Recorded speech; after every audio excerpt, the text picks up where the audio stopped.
Salut à tous et bienvenue sur l'antenne d'Axon Radio. J'espère que vous allez bien. Merci d'être toujours aussi nombreux, aussi présents pour nos émissions qui sont souvent consacrées au paranormal, à l'inexpliqué. Et aujourd'hui, j'aimerais vraiment vous parler un livre qui m'a vraiment énormément plu. Ça m'a pas mal fait réfléchir sur beaucoup de choses, notamment sur les murs, sur ma maison notamment. Et en fait, ce mur s'intitule Les murs ont-ils une mémoire? Et c'est Madame Véronique Geffroy qui l'a écrit. Et je suis très heureux de l'accueillir sur l'antenne. Bonjour Véronique, comment ça va?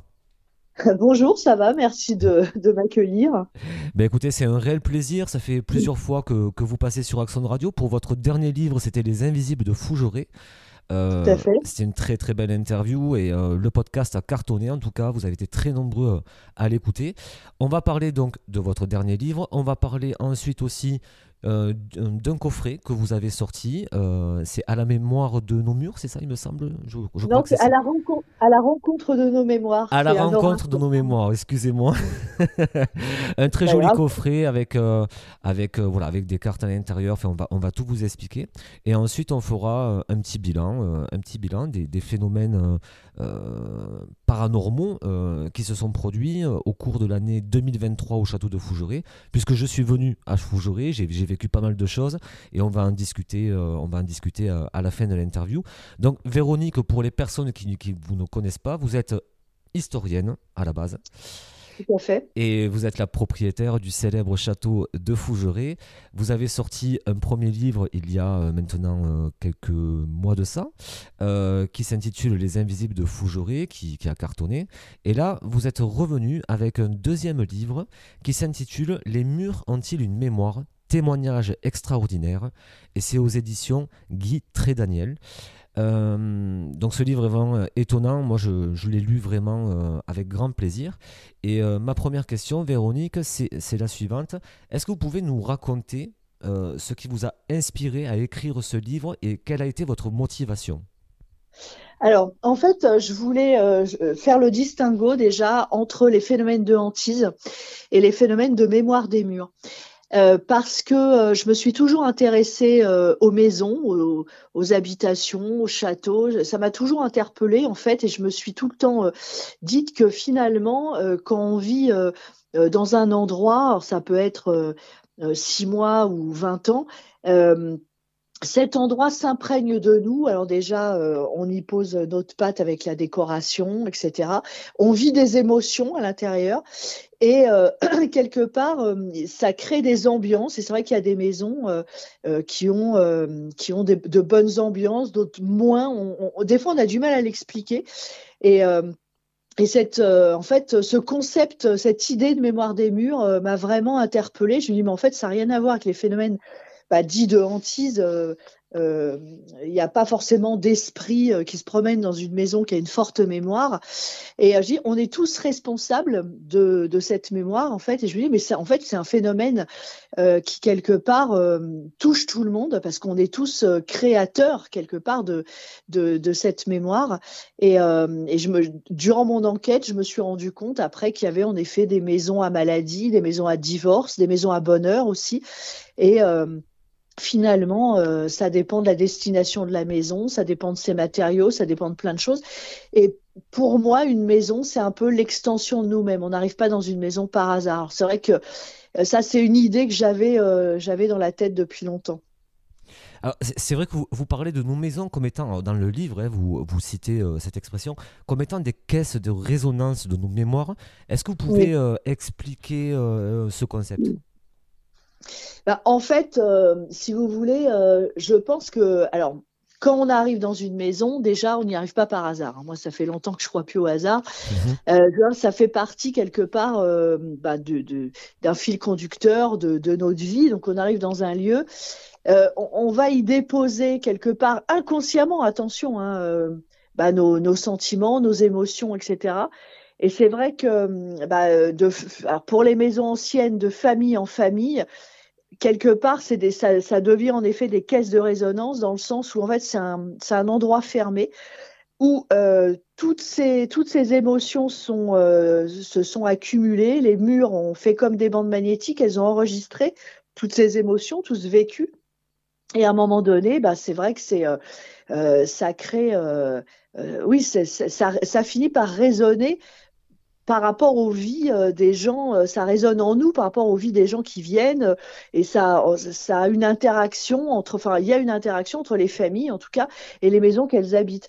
Donc, c'est vrai que moi, vraiment, ça m'a interpellée. Pour moi, oui, une maison, c'est quelque part, c'est un peu une caisse de résonance. C'est comme si vous étiez, si vous voulez, si je prends une image un peu, si vous étiez dans un immense tambour à un moment donné, Mhm. voilà, vous vivez des choses, etc. Et puis à un moment donné, ben voilà, vous êtes dans un espace fermé.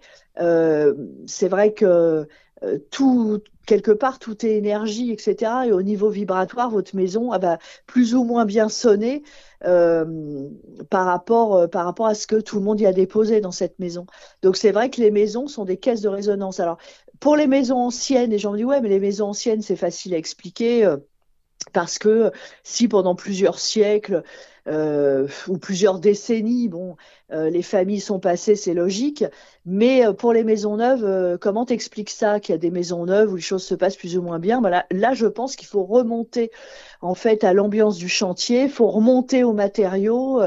Donc c'est pour ça que j'ai un peu enquêté dans des cimenteries pour savoir quelle était cette ambiance pendant qu'on fait par exemple, des palettes de parpaing, comment ça se passe, etc. Je me suis rendu compte que les matériaux peuvent en fait accumuler cette mémoire et la retransmettre après lors d'un chantier. Puis une maison neuve, elle n'est pas neutre quelque part. Elle est peut-être moins impactée, mais elle n'est pas neutre.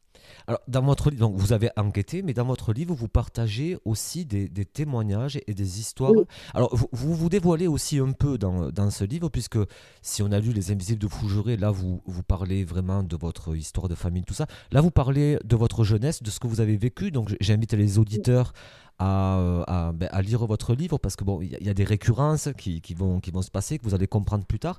Mais vous avez recueilli notamment des témoignages et des histoires. Est-ce que vous pouvez nous en dire plus sur certains de ces récits?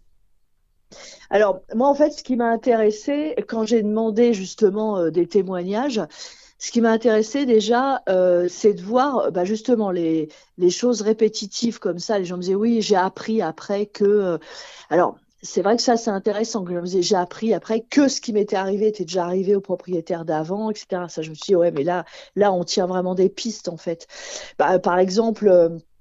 moi, j'ai un ami qui me dit, mais moi, je vais te donner mon témoignage. C'est une histoire de dingue. Ils ont acheté une maison en pierre molière à côté de Paris avec sa femme.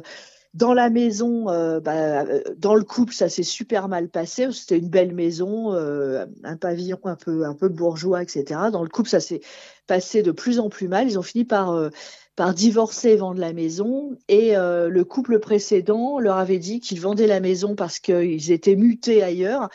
Mais en fait, le notaire leur a appris après que ils avaient divorcé également et que le couple avant aussi. Alors, et je veux dire, j'ai eu des maisons, par exemple, où il y avait des types de conflits sur 5 propriétaires différents. Donc, je veux dire, je trouve qu'on est au-delà Enfin, après, on Ouais. n'est plus dans des probabilités, des choses un peu. C'est quand même des récurrences assez parlantes. Ou alors, par exemple, une maison où, à date quasiment fixe, hein, un incendie se déclenche, par exemple.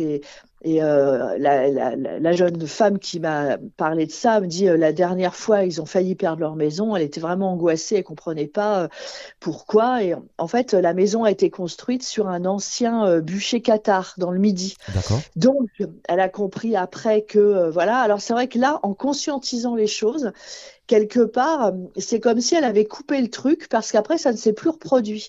Alors que j'ai eu aussi, parce que moi, je me disais, ça soit en conscientisant les problèmes, Mhm. on les arrête. Mais c'est plus compliqué que ça parce que j'ai eu le cas d'un couple, ça faisait 30 ans qu'ils étaient mariés, et c'était une maison où, pareil, les gens se séparaient régulièrement. Et ces gens se sont dit, non, mais nous, ça fait 30 ans qu'on est mariés, ça va pas nous arriver. Et en fait, 2 ans après, ils étaient séparés. Leurs enfants étaient vraiment très étonnés, d'ailleurs, de cette situation. Ouais. Donc, comme quoi, la conscientiser, ça n'a pas suffi. Mais je veux dire, j'ai eu beaucoup de témoignages quand même vraiment très surprenants, comme des maladies aussi, ou des gens qui vraiment dans cette maison, c'est pas, ils perdent pas la raison, mais enfin, il se passe des choses, ils sont plus eux-mêmes. Et il y a des maisons, par exemple, des maisons à cancer. Ouais. Oui, ça existe, hein. Alors, je Mm. veux pas faire peur aux gens, Non, bien parce que sûr. c'est vrai qu'il y a des maisons. Alors après, il faut relativiser aussi. C'est vrai que bon, moi j'habite par exemple, bon alors il y a Fougeray qui est quand même un très très vieux lieu, mais je veux dire j'habite aussi une petite maison de ferme qui est un lieu qui a été bâti après la Révolution. Donc c'est vrai que dans le temps, les gens, ils naissaient, ils mouraient chez eux. On se posait pas la question. Donc forcément, il y avait des maladies, des naissances qui se passaient plus ou moins bien, des morts, etc. C'est dans les vieilles maisons, faut se le dire. Ça, il y a quand même. Je pense il y a beaucoup de paramètres pour connaître une maison. Mm. Il y a son passé déjà, et il y a aussi tout ce qui est sol, géobiologie, etc., qui peut faire aussi que ça accentue les problèmes si on est par exemple au-dessus d'une source, au-dessus d'eau croupie. Alors ça, quand l'eau ne circule plus, là, c'est une maison à maladie à coup sûr. D'ailleurs, j'ai un témoignage intéressant. C'était une maison pas très ancienne qui changeait de locataire. Une maison communale qui changeait de locataire tous les 2 ou 3 ans parce que les gens chopaient des cancers et ça se passait pas très bien. Et en fait, il y a quelqu'un justement, un couple qui s'était dit oui, mais nous on croit pas à tout ça. Et en fait, ils ont emménagé et le mari est tombé malade, mais vraiment gravement malade. Et en fait, ils avaient détourné une petite source et finalement, l'eau venait mourir. Il y avait une espèce de nappe d'eau croupie sous la maison qui ne bougeait plus et cette maison devenait de facto complètement inhabitable. Là, par contre, il y avait, c'était vraiment une maison. Les gens ne pouvaient pas rester plus de 2 ans. Donc, il y a beaucoup de choses parce que c'est vrai que là, le sol, par exemple, a créé un problème. Mhm. Les gens ont créé une mémoire de maladie et il y a une espèce aussi d'interaction là entre le sol, les gens, la maison et après ça fait des lieux qui ne sont plus habitables. Moi, à mon sens, il y a des lieux qui ne sont pas habitables. Si on prend en compte tous ces critères, tout ce que vous nous dites, enfin, tout ce que vous avez découvert, Mhm. en fait, cette compréhension des murs, elle est quand même essentielle pour notre bien-être. Alors, moi, je pense, ouais. Alors, c'est vrai que après, bon, on a tous habité une maison qu'on aimait bof bof, ou alors quand on était étudiant, un studio, on n'était pas, Ouais. qui était pas terrible. Mais je veux dire, voilà, après, c'est des phases de vie, je dirais. Mais c'est vrai que déjà, il y a eu des développements hein, pour le bien-être des maisons, par exemple le développement du feng shui, etc. Bon, Mhm. ça, les gens ne connaissaient pas trop ça il y a ne serait-ce que 15 ou 20 ans, le feng shui, c'était un peu. Mais moi, je pense que pour bien vivre au quotidien, il faut que nos murs, qui sont censés nous protéger, on les connaisse, mais il faut aussi qu'ils soient sains. Oui, Et c'est vrai que il y a beaucoup de choses, et il y a beaucoup de paramètres qui rentrent en ligne de compte, mais comme je disais, faut pas non plus avoir peur de sa maison. Mais bon, on a les murs, alors les murs, on a les matériaux, ça c'est le côté physique, je dirais. On a le passé de la maison, si on peut le connaître à peu près, et on a le sol. Moi, c'est marrant parce que les fondations, sur quoi elles sont faites, est-ce qu'il y a des cours d'eau, est-ce qu'on est... Enfin voilà, il y a beaucoup de choses. Le sol rentre pas mal en ligne de compte. Et est-ce qu'on habite une maison qui a été construite pour faire une habitation, s'il y a des changements de destination? Parce que durant un chantier, on a en fait, on y met de l'intention. On construit pas une grange comme on construit une maison, par exemple. bien sûr. Et alors encore là, une grange, je dirais que c'est c'est pas bien grave, mais il y a des cas. Après, il y a beaucoup de gens qui m'ont contacté. Je pourrais presque faire un tome 2, qui m'ont dit, mais moi j'habite une résidence toute neuve. Avant, c'était un hôpital et j'ai appris que mon appartement c'était la morgue. Ah ouais, Alors j'ai rien dit. Je veux pas dire à la dame bonne chance, ouais, mais c'est ça. je veux dire.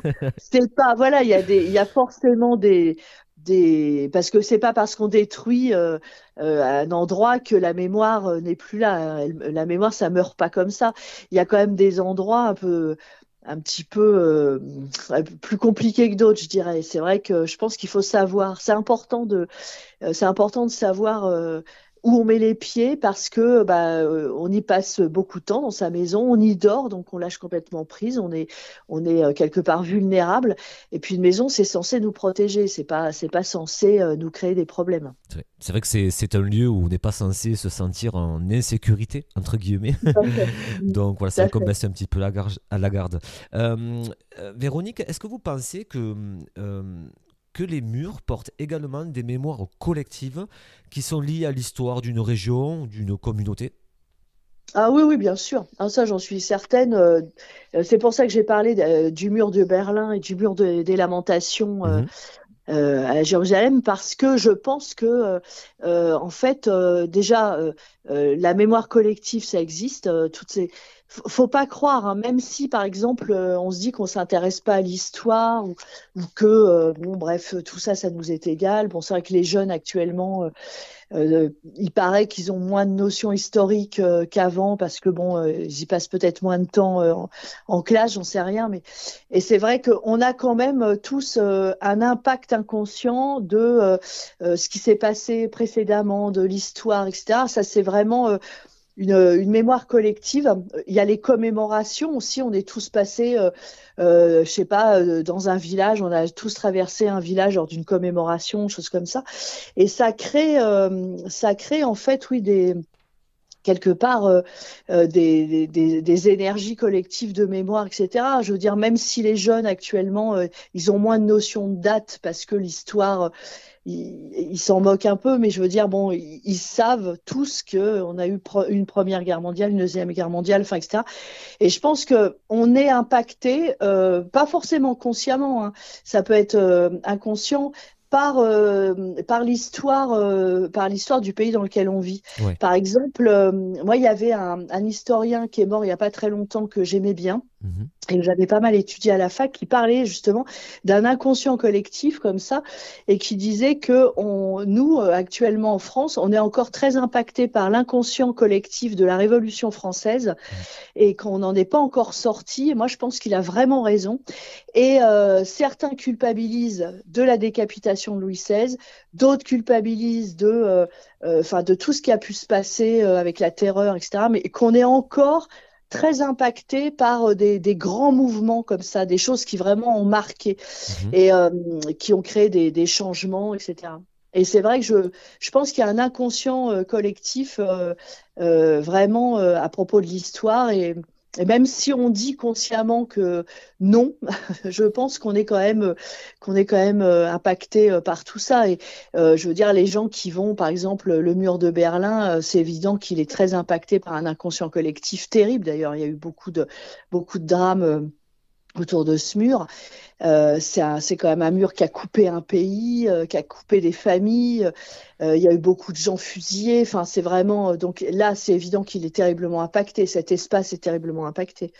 Est-ce que ces énergies, enfin, pour que ces murs soient imprégnés, est-ce que le temps joue aussi est-ce que le temps est un facteur principal? Si par exemple je viens à Fougeray et que je passe par exemple 6 mois à Fougeray, est-ce que les murs de Fougeray, est-ce que l'enceinte de Fougeray sera imprégnée entre guillemets de mon énergie, de ce que je dégage, ou est-ce qu'il faut un temps imparti? Si je reste 10 minutes, c'est sûr que bon, va pas y avoir forcément de répercussions, mais si je reste longtemps dans un endroit, est-ce que le temps joue un rôle important?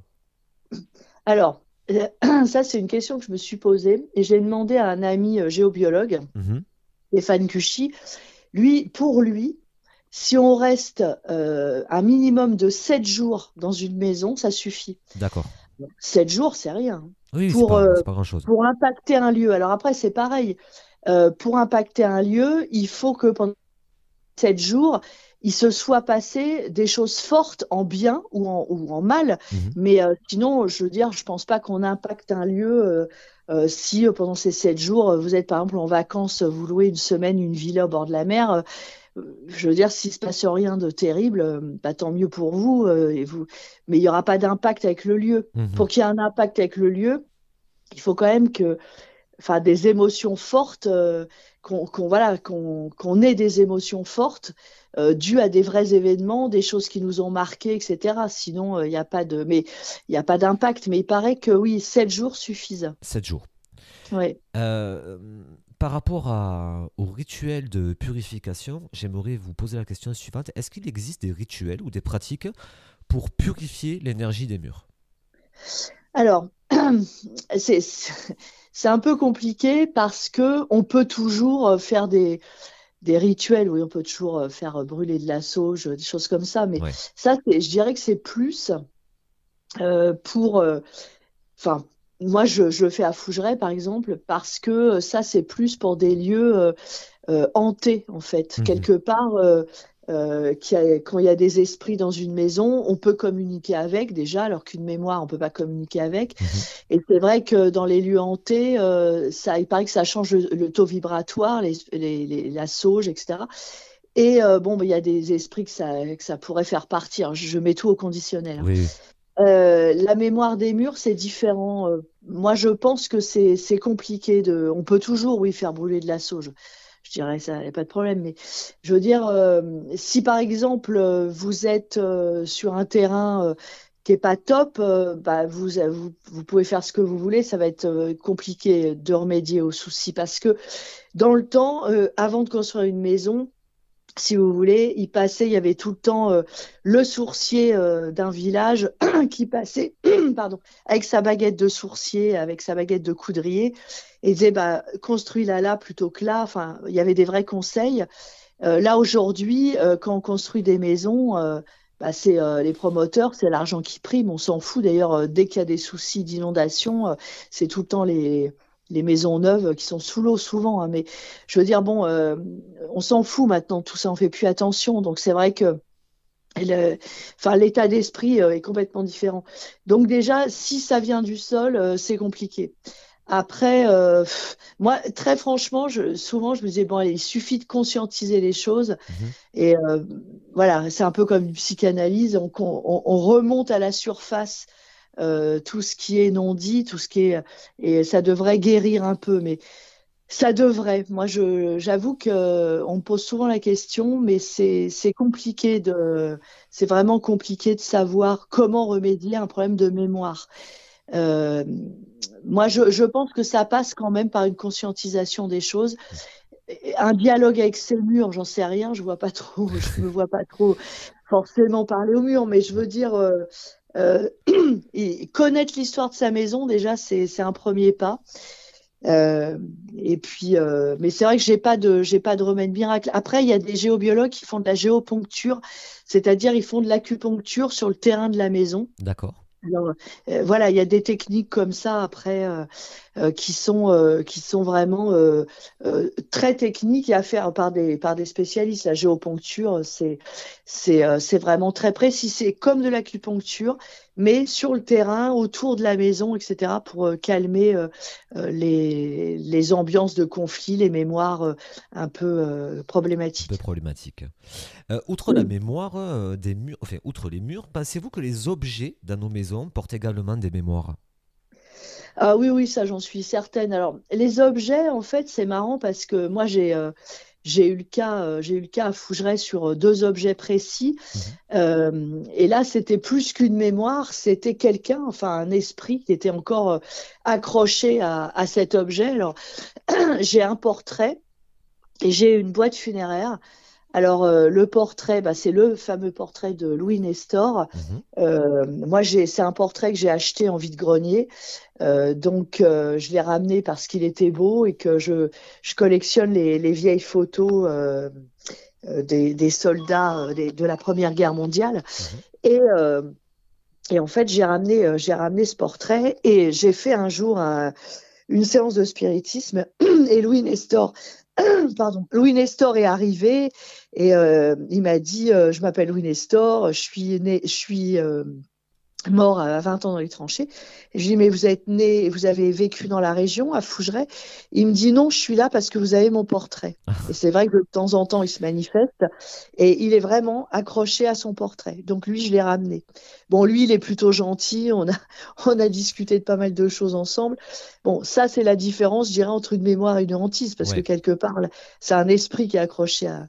Mais bon, quelque part, qui dit mémoire peut dire esprit, parce que c'est vrai qu'une maison qui est capable d'accrocher des mémoires comme ça, moi je pense qu'elle est enfin, elle peut accrocher les gens, hein, et les gens qui y restent, les esprits qui y restent, en fait, peuvent être également créateurs de mémoire des murs, hein. Donc je veux dire, c'est un ensemble. Mais c'est vrai que je pense qu'il y a quand même des maisons qui ne sont pas hantées, c'est juste une question de mémoire, et il y a des maisons qui ont les deux. Et mon autre petite histoire, c'est l'histoire avec Sélénie. Mhm. Sélénie Valneau, qui est décédée d'une méningite foudroyante en 1854 à 24 ans. Et dans sa boîte, Ryan Glow, qui a juste des habits. Et un jour, en ouvrant la boîte, parce que les filles de l'association voulaient montrer le corset, en fait, ça s'est mis à sentir la putréfaction, sortant de la boîte, mais un truc de fou. Ouais. Et le soir, en spiritisme, elle a dit qu'elle voulait plus qu'on montre ses affaires.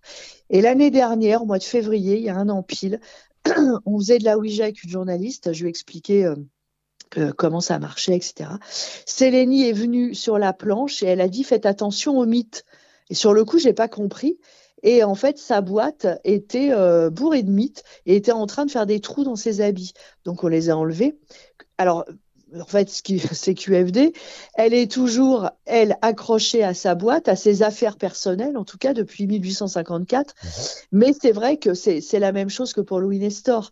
Là, on a un phénomène, je dirais, de hantise, dans le sens où cet objet est toujours avec la personne à laquelle il était destiné, en fait. Mais ça n'empêche que l'objet peut également aussi avoir une mémoire. L'un n'empêche pas l'autre, quoi. Tout à fait. En tout cas, c'est assez troublant. C'est vrai que la lecture de votre livre nous remet un petit peu. Enfin voilà, on voit les choses un petit peu différemment. C'est vrai qu'on a l'impression d'ouvrir les yeux sur certaines choses et en tout cas, c'est très intéressant. Cette notion de mur, elle ne se retrouve pas forcément dans les bâtiments, Véronique. Est-ce que vous pensez que la nature elle-même a des murs? Ah, ça c'est intéressant. Oui, c'est-à-dire, vous pensez, Les oui, falaises, les arbres? oui, oui, tout à fait, à des zones d'énergie au niveau de la nature. Ah oui, mais ça, c'est sûr. Alors après, je dirais que dans la nature, euh, bah, c'est vrai il y a beaucoup de choses déjà. Enfin, la nature à l'état pur, hein, pas la nature, pas Oui, la oui, nature, ouais, parce que c'est compliqué maintenant, l'homme étant un peu partout. tout à fait. Mais oui, je pense oui, il y a des zones d'énergie.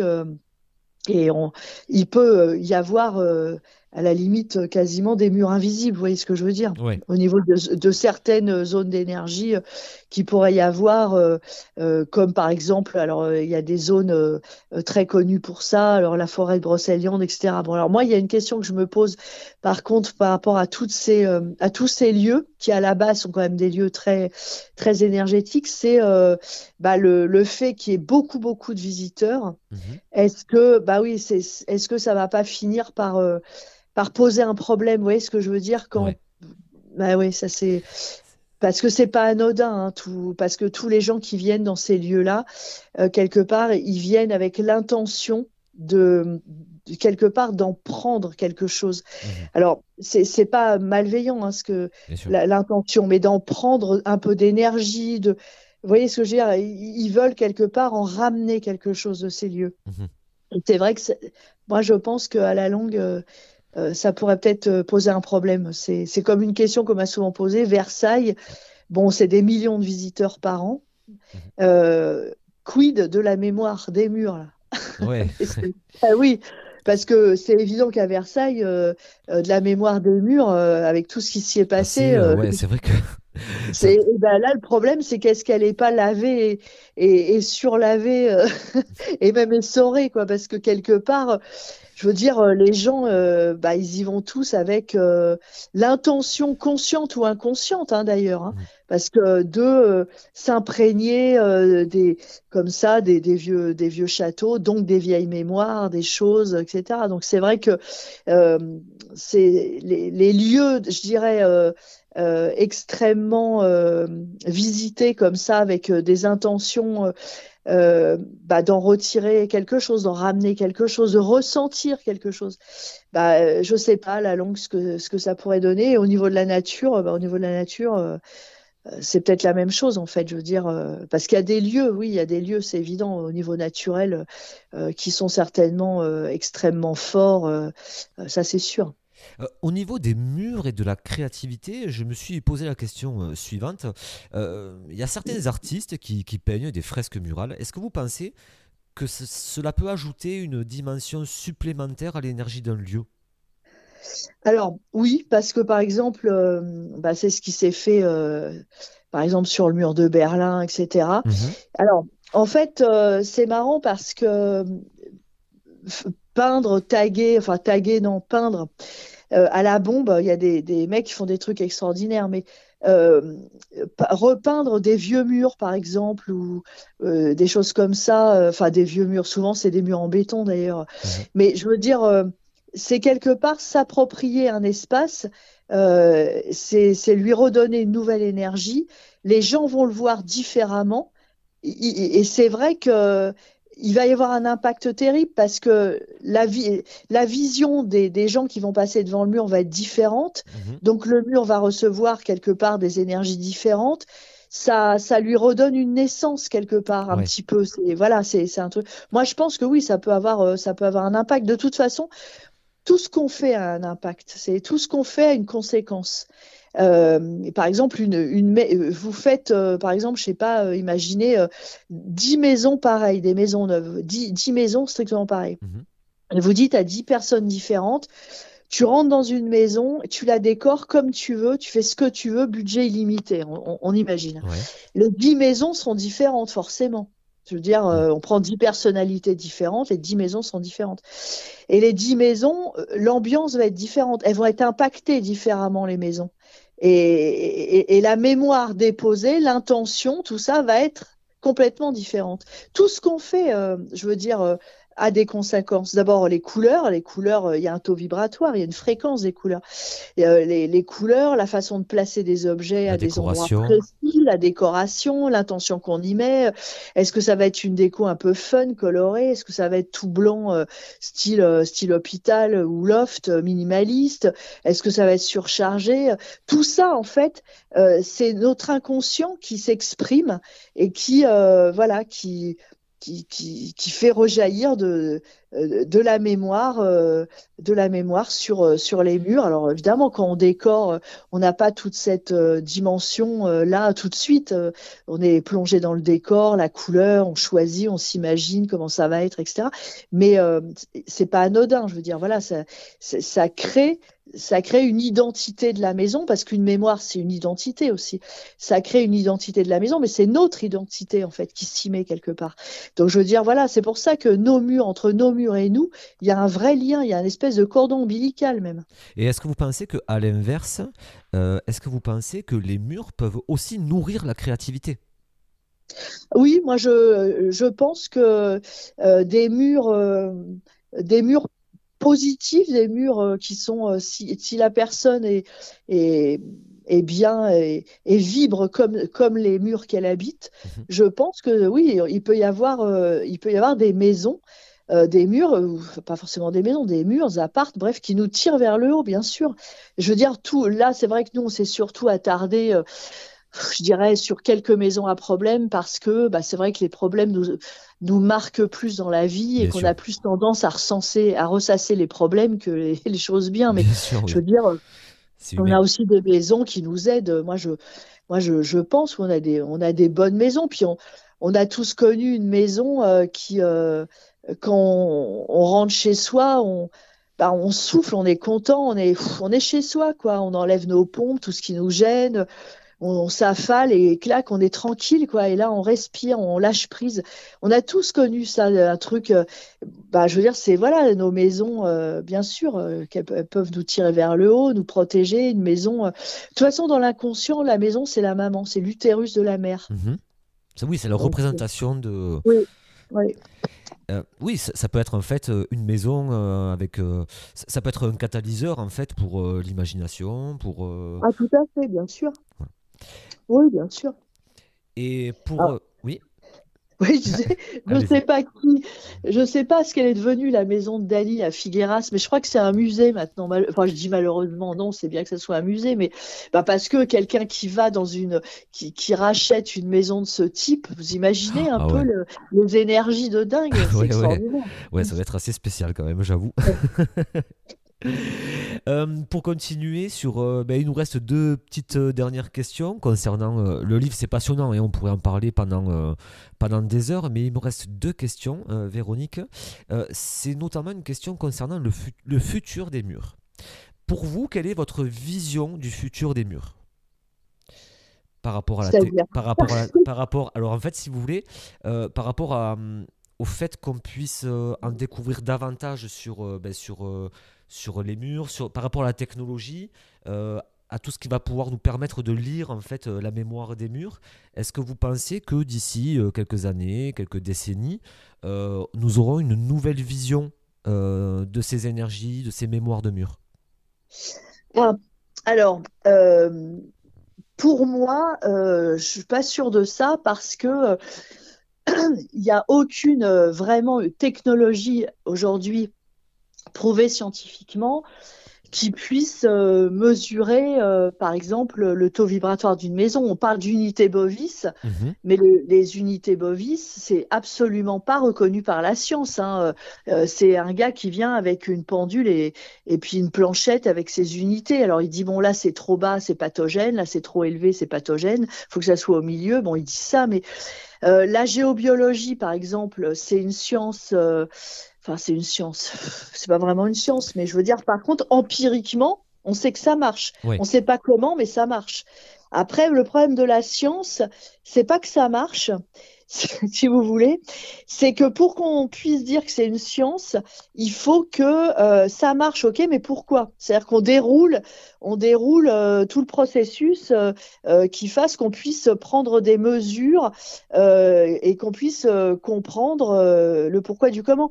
Là, je sais pas, parce que vous parlez de technologie, on n'a pas actuellement vraiment de technologie qui nous prouve qu'une maison est sur l'échelle des unités bovis et pathogène.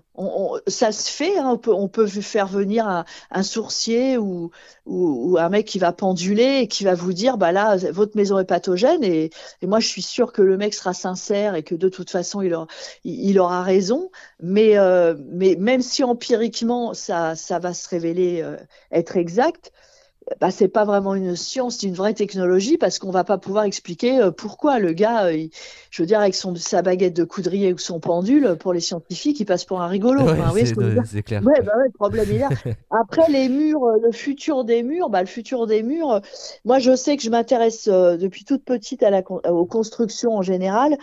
Euh, Moi, j'aime beaucoup les maisons. Je me sens tout le temps mieux dans des maisons construites en calcaire ou bon, le granit, c'est un peu spécial, hein. Moi, le donjon que j'ai en Limousin, là, il est en granit. C'est encore Ouais, un peu spécial. Le granit, c'est une énergie qui est spéciale à vivre, hein. qui est très Mais je veux particulière, ouais. dire, ah ouais, mais c'est des matières naturelles encore, ça. Mhm. C'est donc, voilà, on est dans des choses, les matières naturelles, je dirais, bon, faut faire attention au radon, tout ça, il y a des trucs à regarder, mais bon, ça reste des matières naturelles. Le mieux, c'est quand même le calcaire. Mais je veux dire, le truc, c'est que, il y a beaucoup de maisons qui sont construites après la Seconde Guerre en béton vibré, en béton armé. Bon, là, on sait que le béton tombe malade, entre guillemets, hein. C'est la maladie du béton. En fait, c'est les tiges en métal dedans qui éclatent Mhm. avec la rouille. Enfin, ça crée des fissures. Mhm. Donc, on a des bâtiments du génie civil, des ponts qui posent des problèmes parce que les réparer, c'est le prix du pont. Et il y a de temps en temps des immeubles du parc HLM, etc. Faut les imploser parce que ils deviennent dangereux. Alors ça, je dirais que les murs récents en fait, les murs récents, c'est problématique parce que c'est des murs qui ont été faits avec une intention de rapidité et d'économie, Mhm. d'urgence, en fait. Il y a une notion d'urgence parce que il faut loger les gens vite, à moindre coût. Et c'est pas une mémoire terrible, terrible, et dans le sens où de toute façon, les murs sont malades. Et que là, on est devant un vrai problème avec le béton armé, par exemple. On est devant un vrai problème. Par exemple, je parle du béton désarmé dans mon bouquin parce que il y a eu des scientifiques qui se sont rendus compte que le béton romain, le fameux béton romain, Mhm.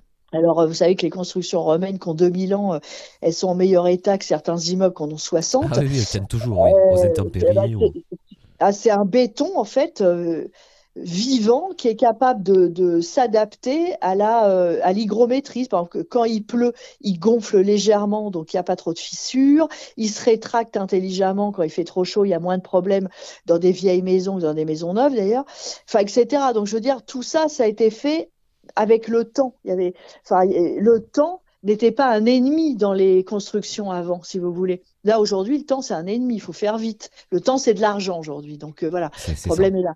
Donc, le futur des murs, je sais pas si le temps, ça reste de l'argent. Les murs du futur, si on continue à travailler sur des bétons vibrés, des bétons armés, je sais pas. Parce que ça m'étonnerait qu'on revienne au calcaire, hein, mais bon, Oui, voilà. non, je pense pas. À mon avis, ouais, ça sera plutôt du béton encore. Enfin, voilà, hein, si au niveau Mm. économique ça s'arrange pas, ça sera ça, je Tout à pense. fait, tout à fait. Ma dernière question concernant votre livre, Véronique, c'est pour vous, quelle a été la découverte la plus surprenante que vous ayez faite lors de votre enquête sur les murs et leur mémoire? Ah, alors là, franchement, j'étais à la fin de mon livre. J'avais envoyé ce qu'on appelle la fin pour le BAT, le bon à tirer. Mhm. Et j'ai une copine, Catherine Vivier, qui m'aide à faire mon arbre généalogique. Mhm. Et, euh, et elle a fait une découverte tellement incroyable que j'ai renvoyé chez Très Daniel. J'ai dit non, mais j'ai envoyé un mail. J'ai dit attendez, il faut inclure ça. C'est un truc de malade. C'est-à-dire que bon, moi, je suis parisienne. Je suis née à Paris et mes parents, quand j'étais ado, sont venus à la campagne parce qu'ils avaient envie de petits oiseaux. Voilà. Bon, alors moi, j'étais pas ravie du tout, mais je suis arrivée à la campagne et puis après, j'ai rencontré François, etc. Et en 85, avec François, on flirtait juste, hein, on n'était pas. Et François avait repéré une petite maison, une ruine hein, à l'époque, et elle s'est vendue à la bougie, la maison avec 3 hectares, l'équivalent de 7 000 € aujourd'hui. D'accord. Donc, voilà. Cette maison, c'était vraiment une ruine, hein. Quand j'ai une ruine, c'est vraiment une ruine. Il n'y avait plus de toit, plus rien. Et j'ai toujours trouvé mignonne. Puis un jour, après, on a vécu ensemble, etc. On a eu des enfants. Et puis un jour, je lui ai dit, écoute, j'en ai marre. Moi, cette maison, elle m'a toujours attirée. On va la retaper. On va prendre le temps. On va la retaper. On va aller y vivre. Alors, c'est ce qu'on a fait. Bon, de toute façon, nous, on a un karma de reconstruction, hein. On fait que ça. Mhm. Donc on a retapé la maison, tout ça, et quand je vous dis, bon, elle était pas grande, hein, ça va, mais je veux dire, c'est style la maison de gardien à Fougeray en fait. D'accord. Et on est venu s'installer et c'est cette maison j'ai toujours bien aimée. Vraiment, c'est une maison en pierre calcaire, une vieille maison classique. Et j'ai toujours bien aimé cette maison. Et c'est une maison qui est accueillante. Il y a tout le temps du monde qui passe, tout ça. C'est une maison d'accueil, mais vraiment dans le bon sens du terme. Et Catherine, un jour, à la fin de mon bouquin, elle me dit, putain, j'ai trouvé un truc de fou, quoi. En fait, du côté de ma mère, il y a une Antoinette en 1772 qui a vécu et qui est morte dans cette maison-là. D'accord. Et ça, j'ai trouvé ça dingue parce que je me suis dit, mais en fait, c'est bien les maisons qui nous choisissent. On a bien un fil rouge, un fil conducteur avec les lieux dans lesquels on vit. Mhm. Et de toute façon, rien n'est hasard. Et moi, je pense que pour être bien dans un lieu, il faut vibrer comme le lieu. Mhm. C'est pour ça qu'il y a des lieux qui nous attirent, des lieux qui nous jettent, qui nous aiment pas, et on se sent pas bien non plus, etc. Je pense qu'à partir du moment où on a un lien avec un lieu, même si on le sait pas sur le coup, on a une espèce d'attirance. Mais moi, j'ai eu ça aussi dans mes témoignages. Il y a eu une jeune femme qui visitait une vieille maison dans le Lot. Elle a appris après que c'était à 3 ou 4 générations, une arrière-grand-mère qui avait vécu dedans. Enfin bon, je veux dire, voilà, je pense qu'il y a des lieux comme ça, c'est marrant, on est obligé de refaire un bout de chemin dedans. Voilà, donc ça m'a vraiment étonnée parce que rien ne me... Enfin, j'avais aucune piste qu'une Antoinette en 1772 ait vécu dans cette maison. Mais aucune, j'y aurais même pas pensé d'ailleurs. C'est vraiment c'est bluffant. C'est vrai que Ouais. c'est vraiment incroyable. En tout cas, j'invite les auditeurs à vraiment découvrir votre livre, hein. Les murs ont-ils une mémoire? Madame Véronique Geffroy, c'est témoignages extraordinaires. C'est aux éditions Guy Trédaniel. Mais moi, franchement, je vous le dis, c'est pas parce que je vous ai sur l'antenne, mais je me suis régalé. C'était un pur plaisir de vous lire. Vraiment, vraiment. En tout cas, voilà.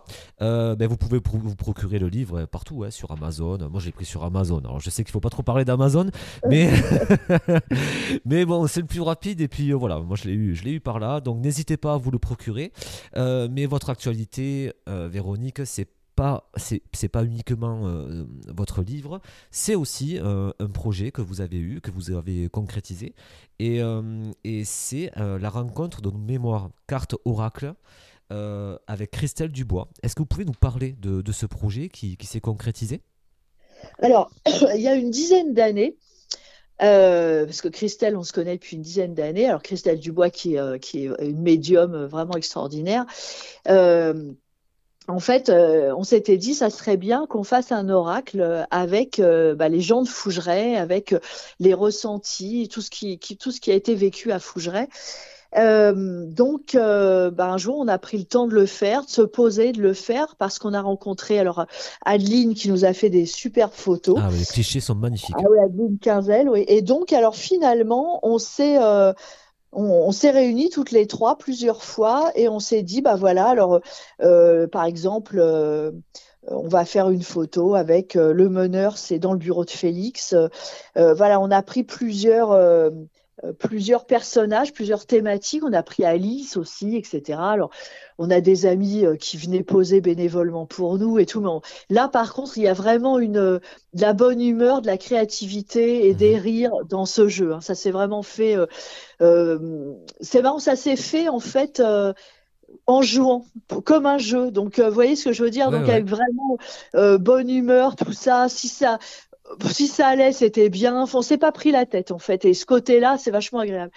Et donc, on a fait 44 cartes oracle, donc avec, je sais pas, tout ce qu'il y a dans un oracle, l'amour, le vol, l'abondance, les équinoxes, les saisons, le temps, enfin voilà, toutes les grandes notions qu'on peut retrouver dans un oracle. Toutes les photos sont prises, c'est des scènes dans le château de Fougeray, Mhm. avec à chaque fois des clins d'œil à des choses qui se sont produites. Donc, la colère, c'est par exemple dans la chambre de l'huissier, c'est avec cette histoire de hache, etc. Donc à chaque fois, on a fait, on s'est mis dans une situation qu'on connaissait historiquement. Et on avait un bénévole qui posait, voilà, on a trouvé des costumes, on s'est amusé et on a fait des clichés et puis après on a fait les textes. Alors Aline a fait les clichés, Christelle a fait la signification de la carte, euh, tout ce qui est prédictif, signification, etc. de la carte. Mhm. Et moi j'ai fait la vibration Fougeray.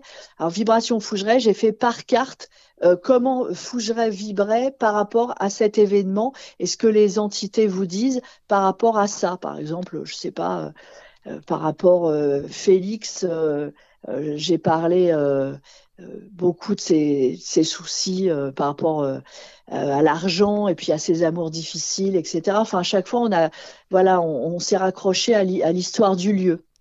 Mais en tout cas, c'est un super coffret et franchement, on sent qu'il y a de la bonne humeur, on sent que ça a été fait vraiment de manière joyeuse et c'est un super beau coffret. Moi, je vous le recommande fortement pareil, hein, il est disponible un petit peu partout. N'hésitez pas à vous le procurer. En tout cas, par rapport aux photos de Adeline Quinzel, je crois que parfois vous en postez, hein, sur vos réseaux sociaux à vous. Oui, oui, oui, Euh, j'en poste, oui, oui, elle, j'en poste souvent, oui. elle fait des clichés absolument magnifiques. Voilà, c'est vraiment un pur régal. D'ailleurs, vos réseaux sociaux, hein, si vous voulez suivre Véronique, vous tapez Château de Fougeray sur Facebook, Instagram. J'ai vu que vous étiez sur Threads aussi, il n'y a pas longtemps. Oui, bah, oui, parce que je sais pas, Insta, ils n'arrêtaient pas de me proposer. Je dis ouais, je vais faire un truc. En fait, oui, bon, ça m'apporte pas grand-chose de plus, mais bon, Non, non, voilà. non. Ben, c'est un nouveau réseau social, donc voilà. C'est ce que j'ai vu sur le coup. Je savais pas trop où je mettais les pieds, mais bon, bref. Donc voilà, donc Donc, si vous voulez suivre Véronique sur Threads, vous y êtes, il n'y a pas de souci. Et je voulais parler aussi d'autres choses, bien sûr. Je voulais parler, parce qu'on en a peu parlé en définitive, hein, depuis le début de l'interview, mais du château de Fougeray. Cette année 2023 qui est passée, ça a mhm. été une année, donc je pense que ça a été une belle saison pour vous. Euh, Comment ça s'est passé au niveau des phénomènes paranormaux? Est-ce que cette année a été plus placée sous le signe des phénomènes de poltergeist? Est-ce que ça a été plus des résultats en TCI? Est-ce que vous pouvez nous faire un petit bilan comme ça? Alors, en petit bilan, cette année, l'année 2023, déjà, ça a été une bonne année dans le sens bonne humeur. Ça a Ouais. été une année joviale. Ça a été une année d'amitié parce que on a une nouvelle intervenante qui est arrivée, Maïder. Oui. On a des nouveaux intervenants, bon, qui étaient déjà venus, mais qui ont vraiment pris place à Fougeray, comme William Emel, etc. C'est vrai on était vraiment, enfin, je parle pour l'année 2023, j'espère que 2024, ça sera la même chose, mais sous de bons auspices, vraiment d'amitié, de complicité entre nous. Et ça, c'est important quand quelque part, quand les intervenants, les organisateurs s'entendent bien. Moi, je trouve que ça se ressent dans les soirées, en fait. Ça crée une espèce de belle aura. Le dernier jour, le lendemain, on s'envoyait des messages, tout le monde pleurait à moitié, oh, tu vas me manquer et tout. Ah oui, oui, mais C'est comme génial. si on quittait une colo, quoi. C'était assez marrant. Bah, c'était une année, je dirais, pleine de surprises, hein, vraiment 2023, parce que bon, alors déjà en TCI, bah c'est Manu Delpech qui gère la TCI. On a eu plein de choses très intéressantes. Bon, je veux dire en TCI, on a quand même souvent, alors pas forcément à chaque fois non plus, hein, mais on a souvent de très beaux résultats. Au niveau de l'atelier ressenti avec William Mel, là, franchement, il a un matériel de dingue, William, et c'est vrai que ça, c'est intéressant. On a eu beaucoup il a eu beaucoup de voix, notamment dans des micros qui plaçaient, par exemple, à l'autre bout du couloir, Chambres et Chauguettes, alors qu'il était à côté de la chambre du chevalier, ou quand il plaçait ça dans le grenier, ou quand il plaçait sa boîte à musique quelque part, elle se déclenchait toute seule. C'est une boîte à musique, elle se déclenche que si quelqu'un passe à côté. Et là, il y a eu pas mal de déclenchements de boîtes, on a eu pas mal de voix, pas mal de choses vraiment intéressantes.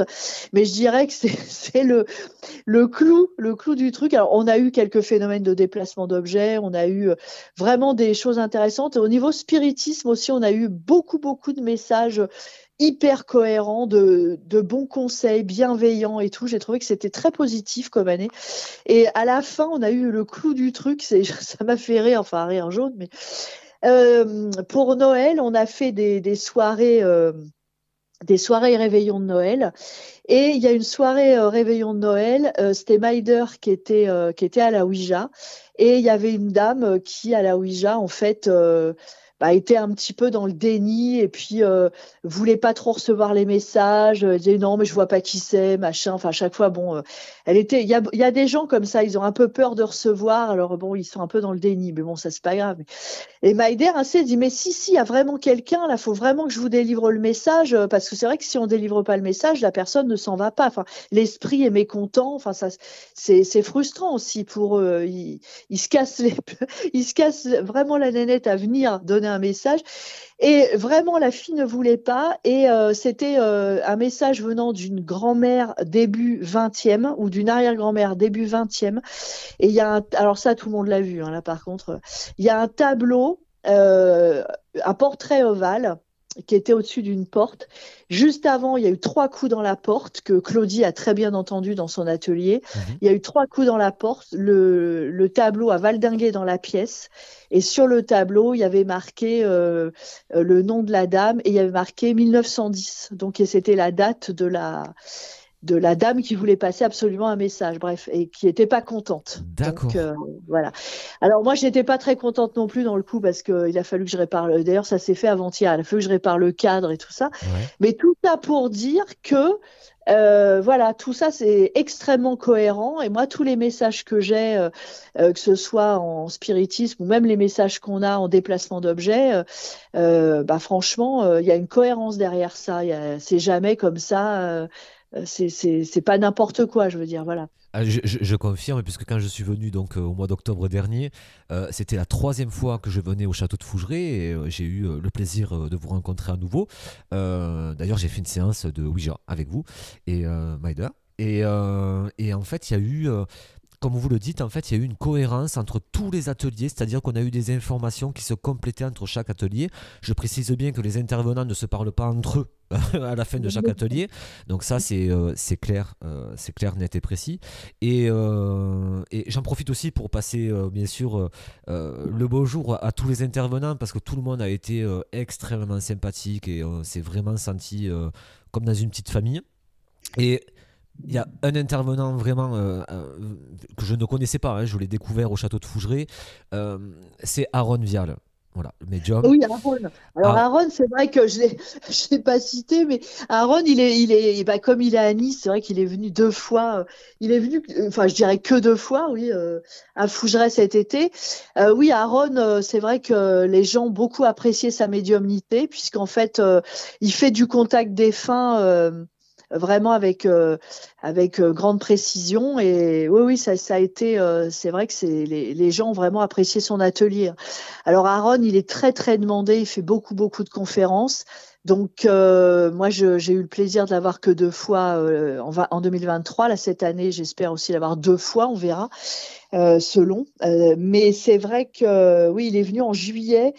Il a fait 3 soirs en juillet et il a fait 3 soirs en octobre, Aaron. Ouais. exactement, c'était un des soirs où je participais en plus, donc j'ai eu cette chance-là, et Ouais. c'est vraiment bluffant. Voilà, clairement, il faut le dire, voilà, j'avais aucun a priori, mais quand on a commencé, en fait, les informations qu'il nous a données étaient, enfin, voilà, à un moment donné, il faut plus poser de questions, il y a des messages qu'il reçoit, et il vous les délivre avec beaucoup de bienveillance et beaucoup de tact, et vraiment, c'était un atelier qui était exceptionnel et qui était encore plus exceptionnel dans le sens où les ateliers qu'on suivi derrière étaient vraiment complémentaires avec Claudie, avec d'autres intervenants. À chaque fois, on avait quelque chose de cohérent qui se tenait. Et c'était prodigieux. Enfin, ma troisième fois à Fougeray, je m'en souviendrai toute ma vie. J'espère que la quatrième sera aussi bien, voire mieux. Mais du coup, voilà, c'est un atelier absolument exceptionnel et je voulais lui rendre hommage et rendre hommage aussi à tous les autres intervenants parce qu'ils sont vraiment top. Ah oui, c'est vrai qu'on a eu une belle équipe en 2023, vraiment, hein. Mais non, non, franchement, oui, c'est vrai qu'Aaron, moi j'ai vraiment des bons retours. Il m'a offert un contact après en visio, euh, et c'est vrai que moi, il a dit enfin, il a eu mon père, c'est la personne que je voulais avoir d'ailleurs, et j'ai été assez bluffée par les choses qu'il m'a révélées sur lui, dont je parle pas et que personne savait. Enfin, et tout, voilà, pour que je sois sûre que c'était vraiment lui. Et après, on a eu vraiment des choses impressionnantes tous les deux au niveau message, etc. Enfin, oui, c'est vrai que c'est impressionnant. Après, c'est ce que je dis aux gens qui viennent à Fougeray, faut qu'ils lâchent prise et qu'ils arrêtent de se poser des questions. Faut qu'ils les prennent les messages, parce que des fois, je sais pas, quand on se pose trop de questions, on peut aller jusqu'à bloquer une séance de spiritisme si vraiment on est dans le mental. Faut vraiment lâcher prise avec le mental. Faut recevoir. Et c'est vrai, ce que vous dites, c'est intéressant parce que ça exprime bien en fait la cohérence des choses, hein, que c'est pas n'importe quoi. C'est que d'atelier en atelier, en général, bah, ça confirme des choses, ça les précise, etc. Donc, et c'est vrai qu'entre ateliers, on est tous dans une pièce séparée. On n'a pas d'oreillettes, comme disent les gens de Les mauvaise langue. détracteurs, oui, mais ça c'est Oui, les complètement faux, hein. détracteurs, on communique absolument pas entre nous, hein, ça c'est clair, hein. Non, Donc, non, il faut vivre l'expérience et il n'y a que comme ça qu'on comprend. Enfin, c'est juste prodigieux. On a passé une soirée absolument incroyable. On en parle encore tous les jours, hein, donc c'est pour vous dire, hein, c'est depuis le mois d'octobre dernier quand même. ah bah, vous nous mettez une sacrée pression pour cette année là, Ah hein. non, Alors là, faut franchement. pas avoir la pression, vous inquiétez pas. De toute façon, rien que de venir à Fougeray, c'est déjà un très beau cadeau. Et puis voilà, s'il se passe des choses, il se passe des choses. S'il se passe rien, il se passe rien, c'est pas grave. Mais déjà, le fait de venir au château, c'est déjà un très beau cadeau. Avant de terminer, Véronique, l'interview, je voulais savoir quels sont vos projets futurs. Est-ce que vous avez un nouveau livre peut-être dans les cartons? Alors, dans les projets, oui, j'ai un nouveau livre dans les cartons. Alors, en fait, je travaille actuellement sur. Alors, c'est la suite sans être vraiment la suite des Invisibles. Enfin, c'est la suite dans le sens où des choses qui nous sont arrivées après l'écriture du premier. Mais je peux pas trop vous spoiler le truc, mais bon, voilà, il y a un nouveau bouquin dans les cartons, ouais, ça c'est D'accord. clair. Bon, qui va être écrit sur le même ton, enfin, je veux dire quelque chose de facile à lire avec des rebondissements et tout, hein. C'est pas, voilà, je fais pas, Ouais. j'écris pas des essais, enfin voilà. Et sinon, bah, au niveau nouveau lieu, j'espère que là, on est en train de focaliser sur le donjon templier pour faire des expériences de ressenti à l'intérieur, etc. Donc, je pense que cette année, on va organiser 1 ou 2 soirées là-bas. Avec une ambiance complètement différente, hein, parce que là-bas, c'est Brevard, hein, Ouais. je veux dire, ah oui, vraiment. Au niveau lumière, on a juste des petites meurtrières. Enfin, on n'a pas l'électricité. Enfin, c'est complètement différent. Par contre, dans les maisons à côté, bah, il y a tout ce qu'il faut pour recevoir les gens. Mais donc, on va essayer de voir un lieu vierge en fait de toute enquête, comment il réagit, ce qui se passe, etc. Mhm. Et là, par contre, moi, je connais l'histoire, mais je vais pas influencer les gens. Je vais rien dire. Comme ça, voir ce qui se passe pour les premiers ressentis, les premiers contacts, parce que c'est pareil, c'est vraiment un donjon très ancien, donc là, il s'en est passé des choses. Donc voilà, pour les projets 2024, voilà. D'accord. Et tout, Et les travaux à Fougeray, parce que là, et on est les en... travaux, forcément. Ouais, donc ça fait pas mal, ouais, ça va. Ouais, ouais, les travaux, oui, c'est très important les travaux. Voilà, pour restaurer le château, c'est une période un peu compliquée pour vous, hein, généralement, hein, cette période-là, parce que vous sortez d'une saison et ensuite vous attaquez les travaux. Donc, j'imagine que pour Vous vous. savez, ma vie est faite de boulot et de complications. Moi, j'ai du mal à débrancher. J'avoue, bon, cette année, j'aimerais bien me prendre 15 jours, Bien sûr. vraiment, voilà. Mais c'est vrai que oui, en fait, quand on sort de la saison, bah, on se repose un peu physiquement déjà, parce que se coucher tout le temps à des heures pas possibles, bah voilà, ça fatigue l'air de rien. Et puis après, bah après on entame les travaux. Et puis il y a les travaux, bah en Corrèze là aussi, parce que je voulais améliorer un peu 2, 3 trucs pour recevoir 1 ou 2 groupes, pas plus. Par contre, je vais faire ça en plus petit comité. Mhm. Et puis il y a le bouquin à écrire. Et puis en plus, on est invité avec François en Arizona dans un lycée avec lequel on communique depuis plusieurs années, parce qu'en fait, c'est une prof de français qui a fait travailler le français à ses élèves en lisant Les Invisibles de Fougeray. Je trouve que D'accord, c'est c'est marrant. génial, c'est Donc, génial. ouais, donc elle m'a contactée, et tous les ans, on faisait une petite visio avec les élèves et tout. Alors, je parlais doucement avec des mots enfin des mots simples, etc., pour qu'ils comprennent. Et là, elle m'a invitée avec François pour aller visiter des lieux hantés avec les élèves, et puis parler des phénomènes, etc. Donc j'espère que j'aurai le temps. Vraiment, je fais tout pour essayer au moins d'y aller une semaine, quoi. C'est en Arizona, à côté de Phoenix, donc voilà. Ah ouais, ça va être une super expérience pour vous peut-être pour nous aussi, si vous nous le faites partager sur vos réseaux, Oui, bien sûr, ça je le serait ferai génial. partager. Oui, oui, je le ferai partager, il n'y a pas de problème, oui, bien sûr. Et du coup, avant de terminer, je sais aussi que vous avez fait quelques conférences j'aimerais savoir pour vous, c'est l'importance de ces conférences. Pour vous, c'est nécessaire, c'est un besoin d'expliquer, de parler de ce que vous Alors, vivez? les conférences, c'est vrai que j'en ai faites, ouais. Alors, le problème des conférences, alors c'est toujours bien une conférence parce que les gens qui viennent sont intéressés, on échange, bon, c'est toujours bien. Une nécessité, non, c'est pas absolument nécessaire, hein, c'est pas ça. Après, c'est toujours bien d'échanger. Bah, c'est bien, mais c'est vrai que j'avoue que quand j'ai parlé, la dernière conférence que j'ai faite, là où j'ai parlé des phénomènes de poltergeist, il y avait vachement de monde, hein. Toulouse, il y a tout le temps beaucoup, beaucoup de monde, hein. C'est genre 400 personnes. Ouais. Et c'est vrai que bah, au niveau de la salle, les gens, ils étaient très, très, très intéressés, hein. Là, par contre, vraiment, la salle était passionnée. Et c'est vrai que, par contre, bah, j'ai senti quelque part qu'au niveau des organisateurs, ils se sont demandé à un moment donné, mais qu'est-ce qu'elle nous raconte? Et pourtant, tout ce que je disais était factuellement vrai. Et j'ai parlé aussi des recherches en cours sur les phénomènes de poltergeist. Bon, pas grand-chose finalement, parce qu'au niveau de la science, c'est pareil, personne ne comprend rien, hein. Comment un objet peut traverser un mur, Ouais, c'est. selon la physique mécanique, c'est pas possible. Donc voilà. Mais non, non, c'est vrai que ça.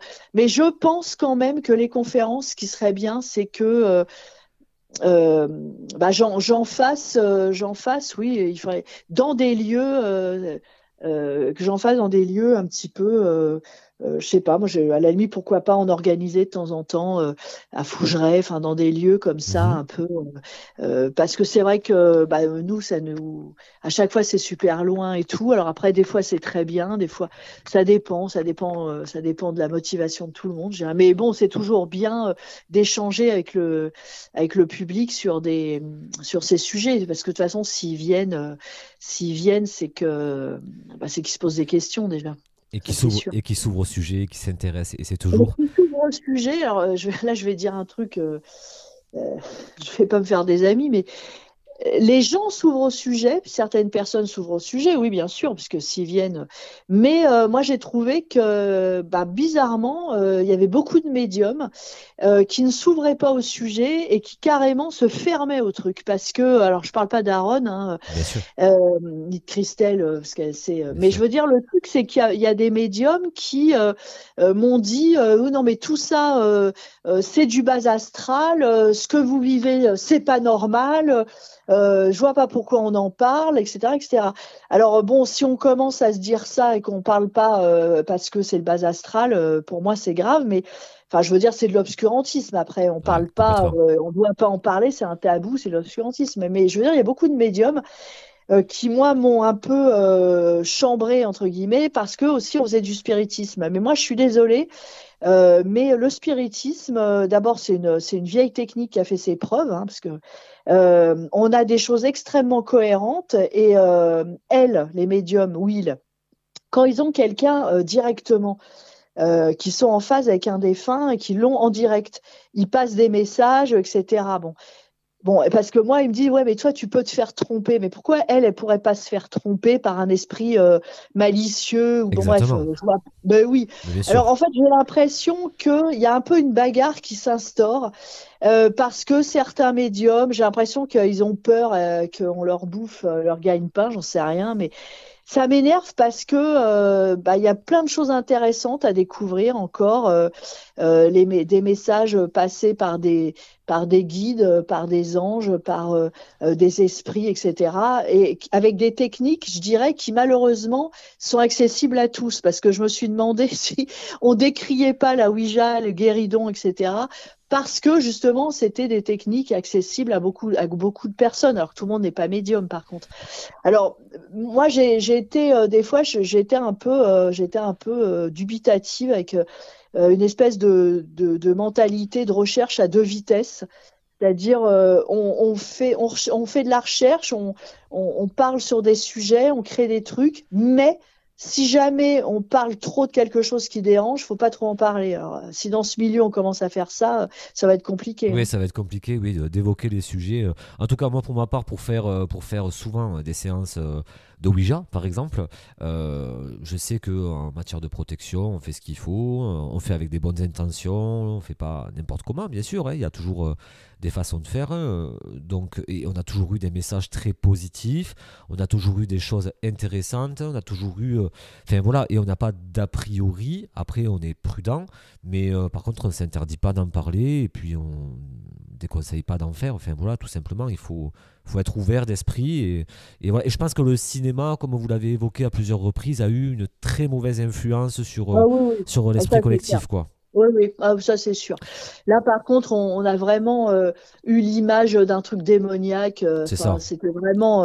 Démon Et Zozo, oh oui, c'est ridicule. c'est Et de vraiment. toute façon, je pense que bah, les gens qui ont des contacts en direct, les médiums, je vois pas pourquoi ils seraient indemnes de se faire un jour attaquer entre guillemets, hein, parce que moi ça m'est jamais arrivé en faisant de la Ouija, j'en ai fait des milliers d'heures Oui, oui. par des esprits malicieux, plus ou moins. Enfin, voilà, tout peut arriver dans ce monde de l'invisible, hein, faut le Ouais, bien sûr. savoir. Moi, c'est pareil. Je fais hyper attention et tout, mais je veux dire, on fait pas n'importe quoi parce qu'en fait, j'ai l'impression qu'il y a deux poids, deux mesures là en ce moment. Il y a ceux qui font des contacts défunts avec leur propre capacité, c'est-à-dire en direct et qui sont des demi-dieux inattaquables, enfin ça, il faut arrêter. Et ceux qui vont faire du spiritisme et qui sont ceux qui jouent avec le bas astral et qui vont se brûler les doigts. Mais on a les mêmes messages, c'est ça qui Mais les énerve, je c'est pense. c'est ça, c'est ça. Mais c'est vrai que ça choque moins un médium qui va être réfractaire en fait au spiritisme. Exactement. Il va se faire incorporer et à la rigueur ça sera pas gênant. Il dira c'est normal, c'est mes capacités. Mais en spiritisme, enfin voilà, enfin, quand il se passe des choses, enfin, moi j'ai jamais vu quelque chose de négatif en spiritisme. Enfin, je pense qu'il faut pas avoir d'a priori là-dessus. Après, chacun est libre de faire ce qu'il veut. Mais déjà, ne serait-ce que d'en parler, voilà, je pense que c'est important de pas s'interdire de parler de tout ça. Oui, oui, non, mais ça, je suis complètement d'accord. Enfin bon, donc voilà. Bah, après, vous savez, c'est comme dans tous les milieux, il y a des guéguerres, hein. Exactement. Oui, c'est en ufologie, Donc, c'est la même ah chose, oui, hein. voilà. En ufologie, c'est pareil, hein. Il y a plein de sujets comme ça. Donc voilà, en tout cas, Véronique, c'était un véritable plaisir de vous lire, déjà Bah, d'une. de même, hein. Enfin, Et, moi, et, un véritable plaisir de vous avoir en conversation, là, c'était très bien. eh ben, merci beaucoup. Et puis, c'est un véritable plaisir aussi de vous entendre sur Axon Radio. Ça fait plusieurs fois que vous passez. J'espère vous avoir très bientôt pour vos futurs projets. Et je recommande vivement donc votre livre, Les murs ont-ils une mémoire? Témoignage extraordinaire, et c'est aux éditions Guy Trédaniel. Il y a aussi votre précédent livre, Les Invisibles de Fougeray. Mhm. Je crois que c'était les éditions Michel Lafon. Tout à fait.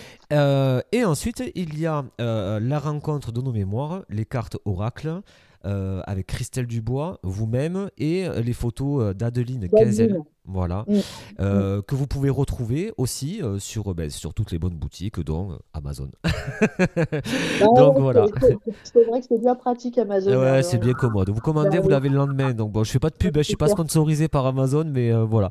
En tout cas, merci beaucoup Véronique. Je vous souhaite le meilleur pour la suite et puis on continue à vous suivre sur Axon Radio et j'espère que les auditeurs n'hésiteront pas à venir s'abonner à votre page Facebook ou Instagram ou Threads, puisque maintenant il y a Threads et il y a Mm. aussi le site internet du château de Fougeray, www.fougeray.com.